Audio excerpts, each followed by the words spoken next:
বছরে একবার হলেও বেড়াতে সবাই আসে, তো আজকে আমরাও আসলাম, অনেক দূর থেকে আসছি, ভালো লাগছে। দেখলাম সবাই এনজয় করতেছে, আরো বেশি মানুষ হবে একটু পর।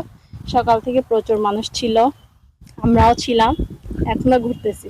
এখানে মূলত বসার জন্য তেমন কোনো একটা মানে স্থান নাই যেখানে বসা যাবে ছায়া।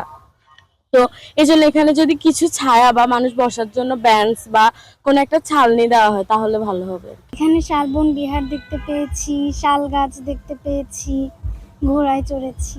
অনেকেই দেখা যায় যে এখানে আসে, এখানে বসে ঘুরে টুরে চলে যায়। কোনো গাইড নেই বলে ঠিকমতো আমরা ঘুরতে পারি না, এই অসুবিধাটা হচ্ছে। এখন যে কোনো ব্র্যান্ডের পুরাতন এসি বদলে নতুন ওয়ালটন এসিতে উপভোগ করুন 25% ছাড়। সিকিউরিটিটা কম দেখা যাচ্ছে, কিন্তু এমনি আসার পরে কোনো সমস্যা ফেস করিনি। তবে সিকিউরিটি আরো বাড়ানো হলে ভালো হবে, যেহেতু আমরা দূর দূরান্ত থেকে আসি বাচ্চাদের নিয়ে। এখানে টুরিস্ট পুলিশ আছে। আমরা ঈদের আগে এবং পরে সবসময় আমরা নিরাপত্তার দায়িত্বে নিজেদের থাকি এবং আমার দুইজন সবসময় এই শালবন বিহারে টহল থাকে এবং জাদুঘর, ময়নামতি জাদুঘরও আমরা এটা নিরাপত্তার দায়িত্ব পালন করি।